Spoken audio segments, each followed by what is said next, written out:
Islamic Library, enlightening about religion.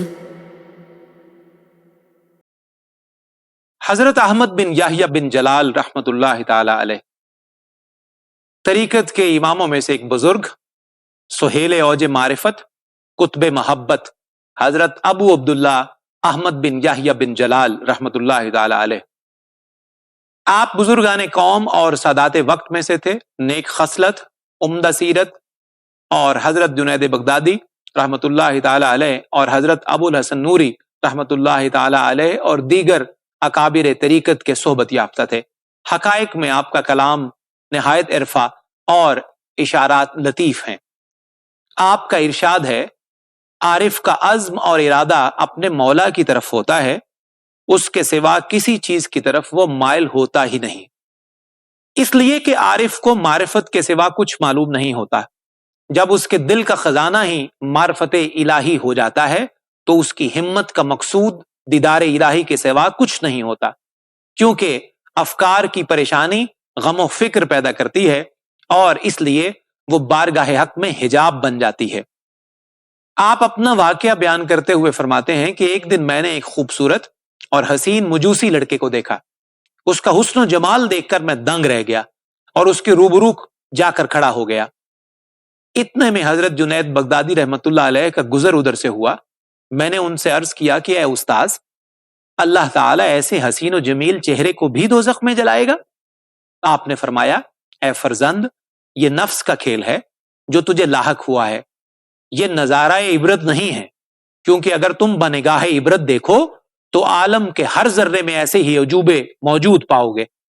بہت جلد تمہیں مشیت الہی کی بے حرمتی کی بنا پر سزا ملنے والی ہے۔ اس کے بعد آپ بیان کرتے ہیں کہ حضرت جنید علیہ الرحمہ منہ پھیر کر تشریف لے گئے تو اسی وقت میرے حافظے سے قرآن کریم یکدم فراموش ہو گیا، یہاں تک کہ میں نے برسوں اللہ رب العزت سے مدد مانگی اور توبہ کی، تب کہیں جا کر دوبارہ قرآن کریم کی نعمت مجھے حاصل ہوئی۔ اب مجھ میں یہ جرت نہیں کہ موجودات عالم میں کسی چیز کی طرف توجہ دوں اور اپنی محبت کو اس کائنات میں عبرت کی نظر سے دیکھنے میں ضائع کروں۔ حضرت رویم بن احمد رحمت اللہ تعالی علیہ طریقت کے اماموں میں سے ایک بزرگ، وحید العصر، امام الدہر، حضرت رویم بن احمد رحمت اللہ تعالی علیہ۔ آپ کا شمار بزرگ سادات مشائخ اور حضرت جنید رحمت اللہ علیہ کے مقربین خاص اور رازداروں میں ہوتا ہے۔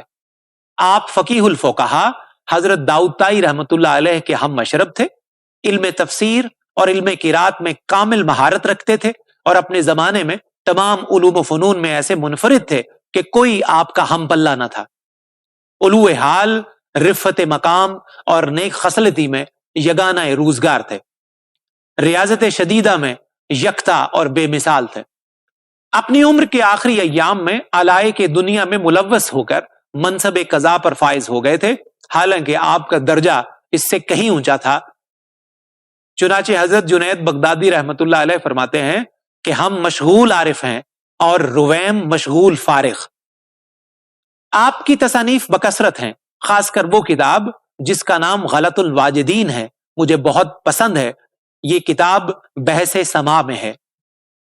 ایک شخص نے آپ سے پوچھا، آپ کا حال کیا ہے؟ آپ نے فرمایا، اس شخص کا حال کیا پوچھتے ہو جس کا حال یہ ہے کہ دین اس کی خواہش، اس کی ہمت، اس کی دنیا، نہ وہ صالح اور متقی ہے اور نہ وہ پاکیزہ عارف۔ آپ کا یہ اشارہ نفس کے عیبوں کی طرف تھا، اس لیے کہ نفس کے نزدیک خواہش کا نام دین ہے اور خواہش کے پیروکار اسے دین کا نام دیتے ہیں اور اس کی پیروی کو شریعت کی مطابقت کہتے ہیں۔ جو بھی نفس کی خواہش پر چلے گا، اگرچہ وہ بدعتی ہی ہو، اہل ہوا کے نزدیک وہ دیندار کہلائے گا، اور جو اس کے خلاف چلے گا، اگرچہ وہ متقی ہی کیوں نہ ہو، اسے بے دین کہا جائے گا۔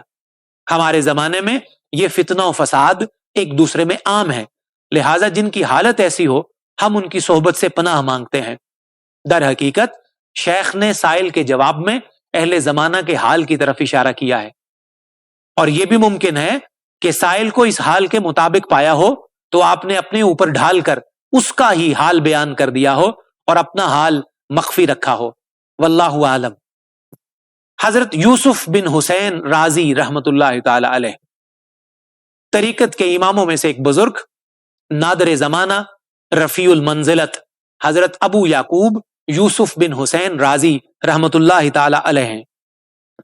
آپ وقت کے اکابر ائمہ اور متقدمین مشائخ میں سے تھے۔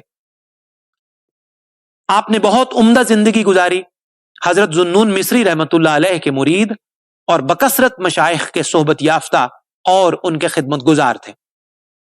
آپ کا ارشاد ہے، لوگوں میں سب سے زیادہ لالچی ذلیل درویش ہے، اور ان میں سب سے زیادہ صاحب عزت درویش صادق ہے، کیونکہ لالچ درویشی کو دونوں جہان میں خوار کرتی ہے۔ اس لیے بجائے خود درویشی اہل دنیا کی نظر میں حقیر اور ذلیل ہے، اور جب اس کے ساتھ لالچ بھی شامل ہو جائے تو اور زیادہ ذلیل بنا دیتی ہے۔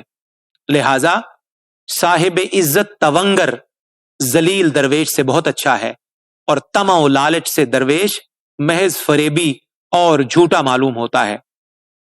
اور دوسرا، محب بھی اپنے محبوب کی نظر میں تمام مخلوق سے زیادہ ذلیل ہوتا ہے، اس لیے کہ محب خود کو اپنے محبوب کے معاملے میں بہت ذلیل جانتا ہے اور اس کے ساتھ انکساری سے پیش آتا ہے۔ یہ بھی طمع و لالچ کا نتیجہ ہے۔ جب طبیعت سے طمع اور لالچ جاتی رہتی ہے تب ہر ذلت میں وہ عزت پاتا ہے۔ چنانچہ جب تک زلیخا حضرت یوسف علیہ السلام کی طمع میں رہیں وہ ہمیشہ ذلیل ہوتی رہیں، اور جب طمع جاتی رہی تو اللہ رب العزت نے ان کا حسن و جمال اور عالم شباب انہیں واپس کر دیا۔ قاعدہ یہ ہے کہ محب جتنا محبوب کے سامنے آنے کی کوشش کرے گا، محبوب اتنا ہی دور ہوتا جائے گا۔ جب دوستی کو ہاتھ میں لے کر اور صرف دوستی پر اکتفا کر لے تو لامحالہ دوست اس کی طرف متوجہ ہوگا۔ در حقیقت محب کی عزت اس وقت تک ہے جب تک وصل کی طمع اور لالچ نہ کرے، اور جب محب میں وصال کی ہوس پیدا ہو اور وصل میسر نہ آئے تو اس کا لازمی نتیجہ یہ ہے کہ وہ ذلیل ہو جاتا ہے۔ اور جس محب کو دوستی میں دوست کے وصال و فراق سے بے نیازی نہ ہو، اس کی محبت خالص نہیں ہوا کرتی۔ واللہ عالم۔